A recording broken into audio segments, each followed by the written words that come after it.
Hello. Welcome to our channel Improve Education. সকলকে স্বাগতম। আজকে আমাদের ম্যাথমেটিক্সের তৃতীয় ক্লাস, এবং এই ক্লাসে আমরা আমাদের যে ফার্স্ট সামেটিভের যে দুটো উপপাদ্যের চ্যাপ্টার আছে, বৃত্ত সম্পর্কিত উপপাদ্য এবং বৃত্তস্থ কোণ সম্পর্কিত উপপাদ্য, এই দুটো চ্যাপ্টারকে পড়বো, জানবো এবং শিখব। তার আগে বলে দিই, যেহেতু এটা ক্যালকুলেশনের পার্ট এখানে অনেকটাই কম, বেশিরভাগটাই কিছুটা বলো প্র্যাকটিস বা অনেকে মুখস্থও করে, তো আমার মনে হয় মুখস্থর কিছু নেই, আমি দেখিয়ে দেবো, সেগুলো একটু ঠিকঠাক করলে হয়ে যাবে। আর এখান থেকে কিছু প্রশ্ন পড়ে এমসিকিউ এবং 2 নম্বরের জন্য, তো সেগুলো আমি আলোচনা করব। অর্থাৎ এই ক্লাসটা করলে তোমাদের ফার্স্ট সামেটিভ এক্সামের জন্য তো অবশ্যই বটে, মাধ্যমিকের জন্য মোর দ্যান এনাফ। তো এটুকু আমার ইন্ট্রোডাকশন দেওয়ার ছিল। আজকে ক্লাস 3 অর্থাৎ 3 নম্বর ক্লাস। এর আগে আমাদের অ্যাকচুয়াল বিশিষ্ট দ্বিঘাত সমীকরণ হয়ে গেছে, দ্বিঘাত করণী হয়ে গেছে, সমানুপাত অনুপাত হয়ে গেছে। তো সেগুলো যারা দেখোনি দেখে নেবে। তো তোমরা আশা করি এগুলো প্রিমিয়ার দেখছো বা হয়তো রেকর্ডেড দেখছো, যাই হোক। তো আমি এবার আর কথা না বাড়িয়ে ক্লাসটা শুরু করছি। আচ্ছা, আমি ক্লাস কিন্তু একদম বেসিক থেকে পড়াবো। প্রথম অধ্যায় আমাদের বৃত্ত সম্পর্কিত উপপাদ্য। বৃত্ত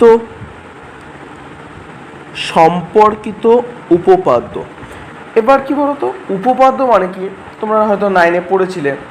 উপপাদ্য মানে হচ্ছে কোনো একটা জিনিস রয়েছে, সেটাকে আমরা মানে জানি এটা এরকমই, বাট আমাদেরকে এটা গাণিতিকভাবে বা লিখে প্রমাণ করতে হবে। মানে সামনে যে একটা ছাগল গেল, আমি জানি ওটা ছাগল, বাট কীভাবে বলবো যে ওটা ছাগল, না প্রমাণ করি কিভাবে যে ওর 4টে পা আছে, সে ওটা দিয়ে হাঁটছে, তার মাথাও আছে, সে উল্টো করে হাঁটছে না, অর্থাৎ সে মানুষ নয়, অন্য কিছু নয়, ছাগলই বটে। তো এইভাবে প্রমাণ। তো আমাদের অঙ্কের ক্ষেত্রে যে প্রমাণগুলো রয়েছে, বিশেষ করে জ্যামিতির পার্টের, তো সেই প্রমাণগুলো তাই আজকে যেটা পড়বো সেটা বেশিরভাগটা বৃত্ত সম্পর্কিত উপপাদ্য। তো বৃত্ত নিয়ে কথা আগেই জানতে হবে যে বৃত্ত জিনিসটা কী। এখানে অনেকেই রয়েছে যারা হয়তো বৃত্ত জিনিসটা কী সেটাই জানে না, তো আমি তাদের জন্যও যেহেতু ক্লাসটা, তো সেটাও বোঝাবো আমি।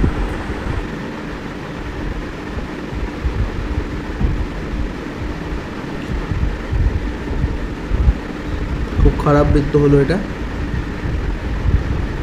আচ্ছা, বৃত্তের এখানে কোনো কিছু নেই তো, যাই হোক।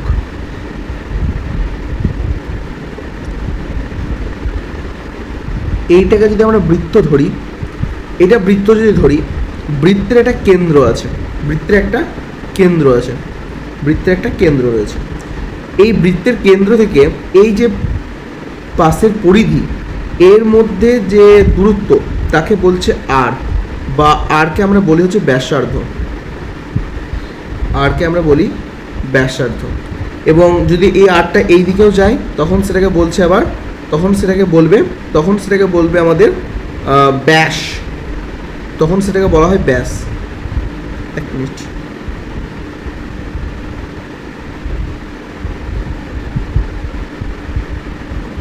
আচ্ছা, তখন সেটাকে বলা হয় ব্যাস, অর্থাৎ 2r = কত?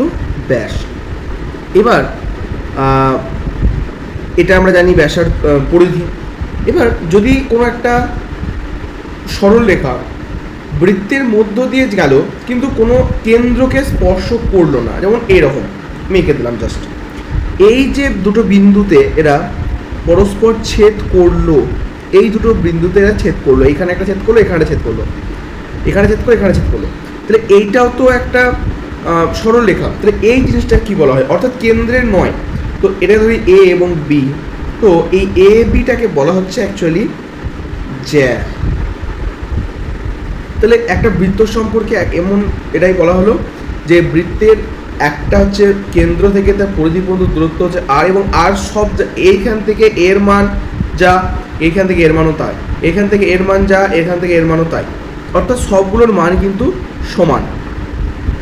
ওকে, তো সবগুলোর মানই সমান, তাই তাই আর এর মানটা যা, আর এর ব্যাসার্ধ সব ক্ষেত্রে সমান, এবং 2r যদি দুই দিকেই হয় তখন সেটাকে বলা হয় ব্যাস। এবং এই যে যদি কোনো একটা সরলরেখা কেন্দ্রগামী না হয় সেক্ষেত্রে যেটা পাওয়া যায় সেটাকে জ্যা বলা যায়। এই জ্যাটা এটা হতে পারে, এটা হতে পারে, এটা হতে পারে, এটা হতে পারে, এটা হতে পারে, এটা হতে পারে, অর্থাৎ যে কোনো একটা হতে পারে, শুধু কেন্দ্র ছেদ না করলে হলো। এমনকি এটাও হতে পারে, এমনকি এটা হতে পারে। ঠিক আছে, তো এই অধ্যায়ে এই করার টার্ম যেটা দেখা খুব দরকার ছিল, তার জন্য আমি টার্মগুলো বলে দিলাম। এবার আমি আসি কী নিয়ে না, এই অধ্যায়ে তো আমাদের দুটো চ্যাপ্টার আমি আগে বললাম যে বৃত্ত সম্পর্কিত উপপাদ্য এবং বৃত্তস্থ কোণ সম্পর্কিত উপপাদ্য। দেখো তোমাদের আমি আমার কিন্তু মেন ট্র্যাকের মাধ্যমিক, তো মাধ্যমিকের রেসপেক্টে আমি কথাগুলো বলছি। মাধ্যমিকে এই চ্যাপ্টার দুটো ভালো ওয়েটেজ রাখে এই নির্দেশেই না, একটা চ্যাপ্টার থেকে যদি উপপাদ্য আসে অপর চ্যাপ্টার থেকে প্রয়োগ আসবে, এটাই এই ট্রেন্ডে আমরা ফলো দেখেছি।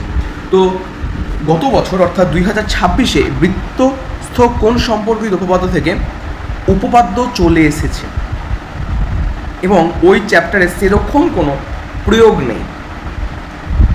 উপপাদ্য আছে, সেটা চলে এসেছে, প্রয়োগ আছে কিন্তু সেরকম ইম্পর্টেন্ট প্রয়োগ নেই। অর্থাৎ আমরা বলতে পারি ফার্স্ট সামেটিভ এক্সাম এবং এবছরের মাধ্যমিক 2027-এর জন্য বৃত্তস্থ কোণ সম্পর্কিত উপপাদ্যটা অতটাও গুরুত্বপূর্ণ নয় প্রয়োগ এবং উপপাদ্যের রেসপেক্টে, কিন্তু অঙ্কের রেসপেক্টে কিন্তু ইম্পর্টেন্স, কারণ এখান থেকে এমসিকিউজ আসতে পারে, এখান থেকে 2 নম্বরের কোশ্চেন্স আসতে পারে। তাই উপপাদ্য প্রয়োগের দিক থেকে সব থেকে বেশি গুরুত্বপূর্ণ হলো বৃত্ত সম্পর্কিত উপপাদ্য। এখানে দুটো উপপাদ্য রয়েছে, দুটো একই, একটা জানলেই দুটো পড়া যাবে, মানে একটা এ থেকে বি, মানে কথাই বলছি, এ থেকে বি, এ আছে বি প্রমাণ করতে হবে, পরেরটা কি দিয়েছে বি দিয়েছে এ প্রমাণ করতে হবে, অর্থাৎ উল্টোটা। তো একটা বুঝতে পারলে আশা করি দুটোই বুঝতে পারা যাবে। তো চলে আসি উপপাদ্য 32। আমার যতদূর ধারণা 2021 সালে এসেছিল, তো এই প্রশ্নটা খুব গুরুত্বপূর্ণ এবছরের জন্য। আমি লিখে দিচ্ছি এক্সপেক্টেড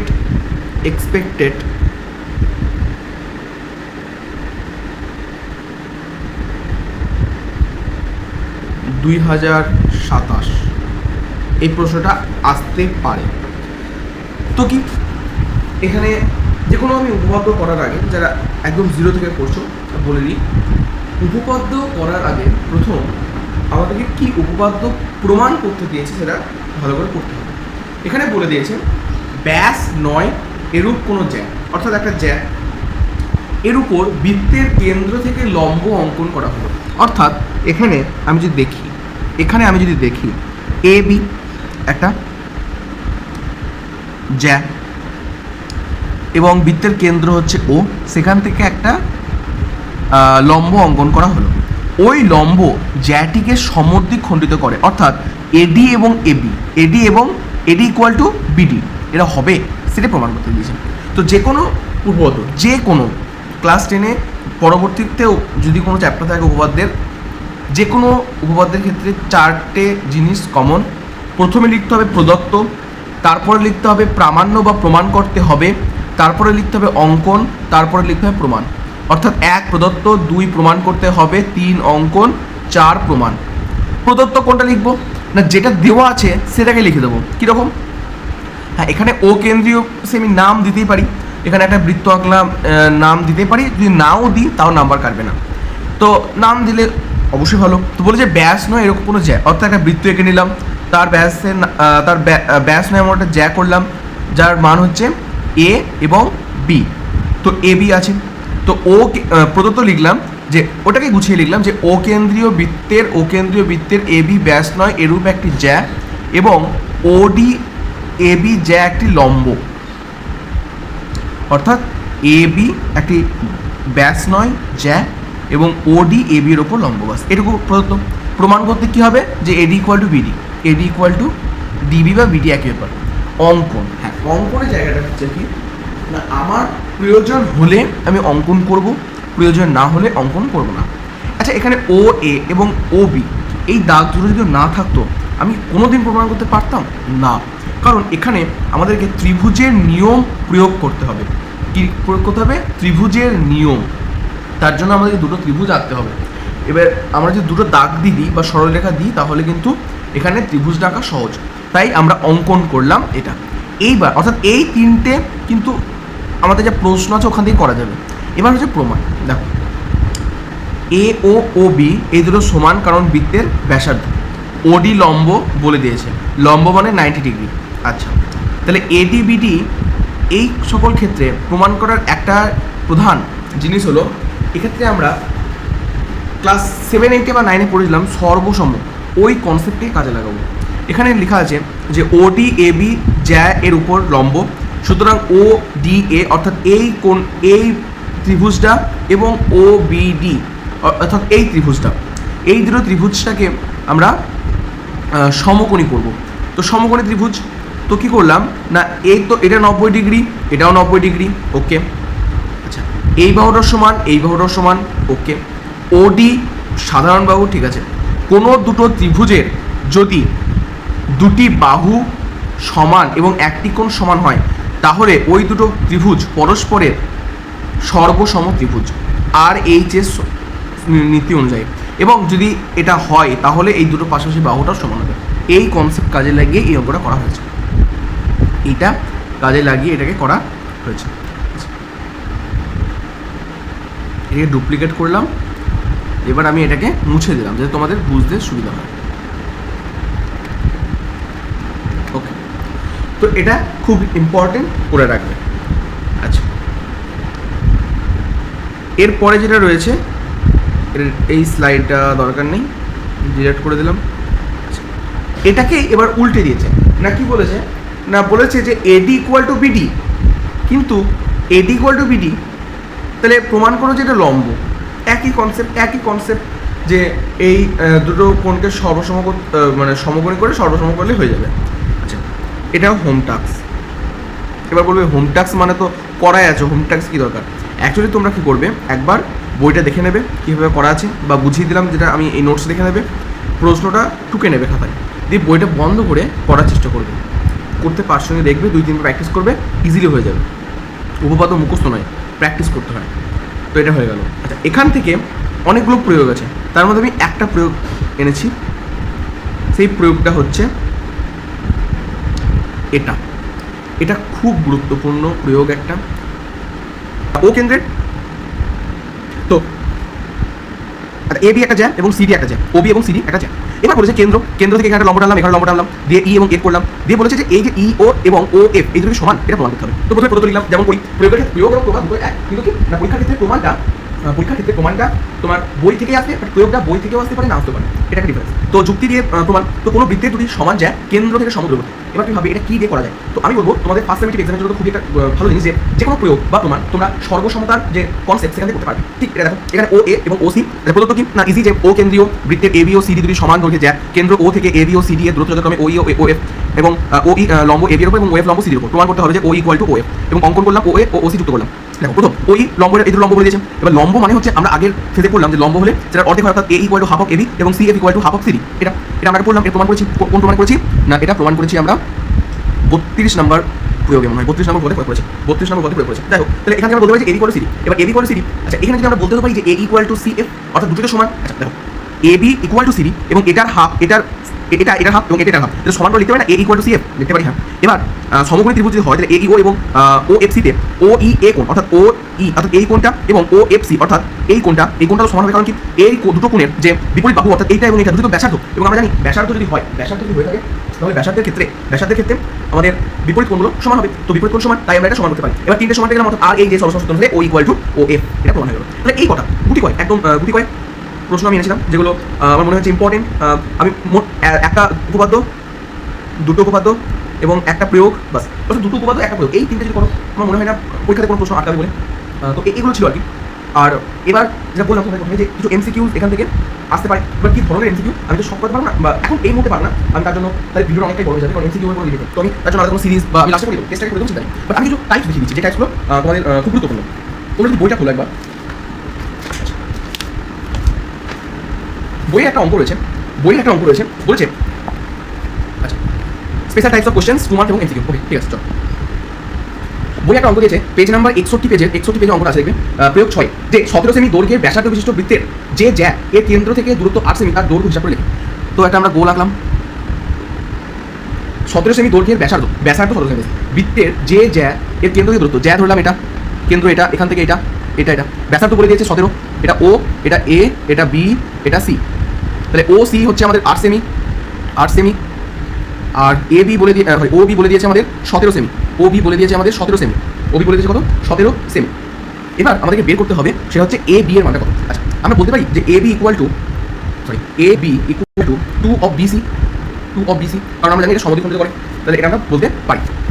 এবার তোমরা ক্লাস 9-এ পড়েছো জানি না, বাট ক্লাস 10-এ তো অবশ্যই পড়বে আর কিছুদিন পর, সেটা হচ্ছে পিথাগোরাসের উপপাদ্য। পিথাগোরাসের উপপাদ্যটা খুব কাজে লাগে, এটা খুব কাজে লাগে, তো সেটা আশা করি তোমরা পড়বে, ঠিক আছে।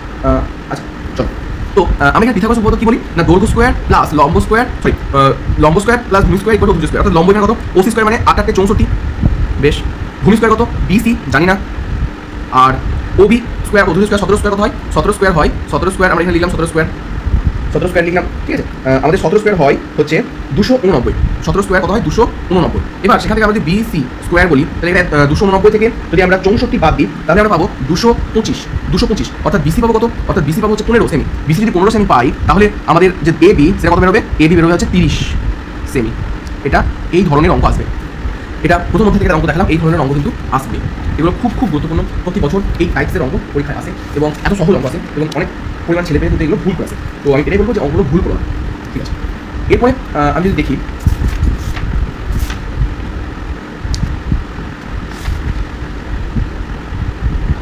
এখান থেকে এই টাইপ ছাড়া আর সেরকম কোনো প্রশ্ন নেই, এখান থেকে আর কোনো সেরকম প্রশ্ন নেই। এর এমসিকিউগুলো খুব গুরুত্বপূর্ণ, বিশেষ করে আমি পেজ নাম্বারগুলো বলে দিচ্ছি, পেজ নাম্বার আমি পেজ নাম্বার এবং কোন কোন অঙ্কগুলো সবচেয়ে গুরুত্বপূর্ণ আমি বলে দিচ্ছি। পেজ নাম্বার 66,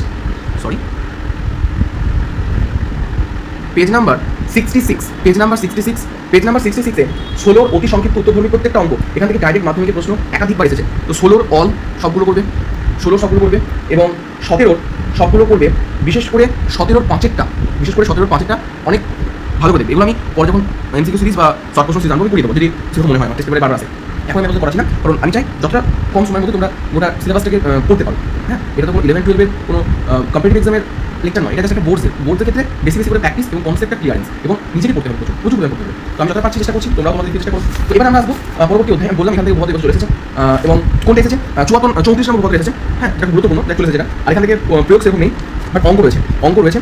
প্রয়োগ নেই বললেও ভুল। একটা প্রয়োগ আমি বলবো তোমরা দেখে যেও, সেটা হচ্ছে পেজ 125-এর 6 নাম্বার প্রয়োগ 6 খুব গুরুত্বপূর্ণ, বেশ কয়েকটা মাধ্যমিকের প্রশ্ন আসে। আর আরেকটা পেজ 127-এর 14 অল এবং 15 1 খুব গুরুত্বপূর্ণ। এগুলো কিন্তু মাধ্যমিকে আসা প্রশ্ন, বেশ। আর এখান থেকে উপপাদ্য সেরকম নেই, বা 35 নম্বর উপপাদ্যটা একবার দেখে নিই। উপপাদ্য 35 নম্বর উপপাদ্য 35 নম্বরটা অতটা গুরুত্বপূর্ণ নয়, তাও একবার দেখে নিই 35টা উপপাদ্য 35 দেখে নিও। আর এখান থেকে কোনো প্রশ্ন আমার চোখে ঠেকছে না, এলে আমি অবশ্যই পরে আমি বলে দেবো। এগুলো তো এটাই তো লাস্ট ক্লাস নয়, আরও ক্লাস রয়েছে এগুলো। আচ্ছা, আরেকটা জায়গা এখান থেকে বলবো, সেটা হচ্ছে তোমরা পারলে একবার পেজ নাম্বার 136-এর প্রয়োগ 16 এই এবং 17 একই, তো এই দুটো প্রয়োগ একবার দেখেছো। 16টা করা নেই, ওকে, 16টা করা রয়েছে এবং 17টা করা নেই। এক মিনিট,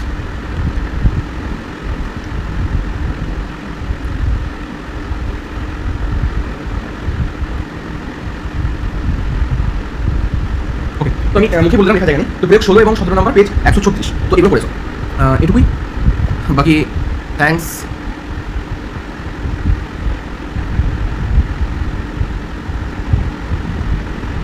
ইমপ্রুভ এডুকেশনের তরফ থেকে, ঠিক আছে।